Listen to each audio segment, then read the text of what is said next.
Quels compléments alimentaires à la ménopause, les 5 indispensables? Aujourd'hui, on va parler des compléments utiles à la ménopause. Le sujet fait débat et il y a de tout sur le marché. Certaines femmes ne savent plus quoi choisir. Je vais vous dire en tant que médecin anti-âge et micronutritionniste, quels sont les 5 compléments vraiment utiles, ceux qui ont un vrai intérêt scientifique. Ensuite, je vous citerai ceux qui sont un peu plus bonus, mais un peu moins indispensables.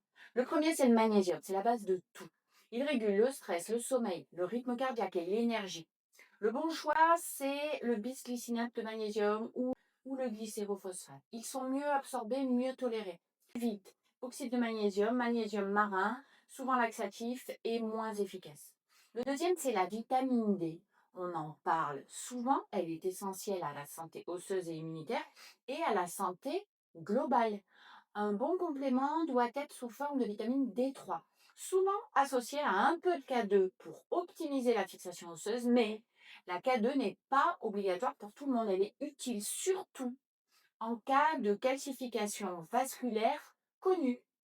Le troisième, c'est les oméga 3, indispensables pour le cœur, le cerveau et l'inflammation. Ils participent à la réduction des bouffées de chaleur et ils améliorent la concentration. Préférez les EPA DHA d'origine marine avec au moins 1 gramme par jour en dose combinée des deux. Si vous consommez suffisamment d'oméga 3, que ce soit par la consommation de petits poissons gras, d'huile ou d'oléagineux, ceux-là sont un peu moins indispensables que les autres compléments. Le 4, c'est la créatine. Elle est souvent associée aux sportifs et pourtant elle est cruciale à la ménopause. Elle préserve la masse musculaire, elle soutient le métabolisme, elle réduit la fatigue et elle améliore également le fonctionnement cognitif.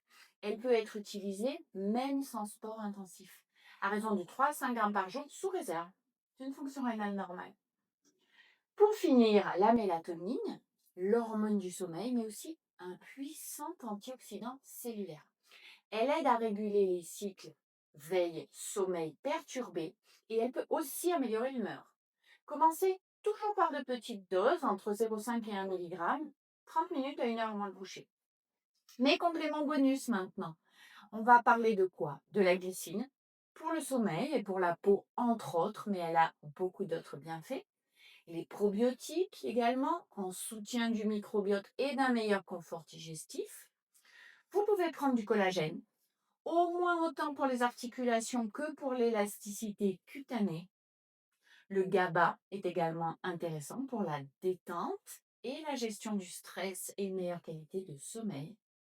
Et puis, il y a certaines plantes adaptogènes comme la rhodiole, le safran pour le moral, l'ashwagandha, qui sont très intéressantes sur le plan du moral, de la fatigue ou autre, mais toujours à adapter en fonction du contexte clinique.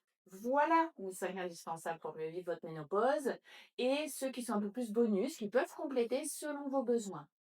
Si vous souhaitez recevoir la liste complète, les dosages, les formes, etc., je vais préparer un PDF que je vous mettrai prochainement sous la vidéo sur les réseaux sociaux. Surtout, ne tombez pas dans le piège des compléments de miracle. Une vraie efficacité, c'est quand on combine une bonne hygiène de vie, l'alimentation et le sport, une supplémentation adaptée et un suivi médical personnalisé. Personnalisé. Pensez à vous abonner pour ne rien manquer des prochaines vidéos. Je vous parle de santé de la femme, de ménopause et de médecine esthétique. Je suis le Dr Saketti, je vous remercie.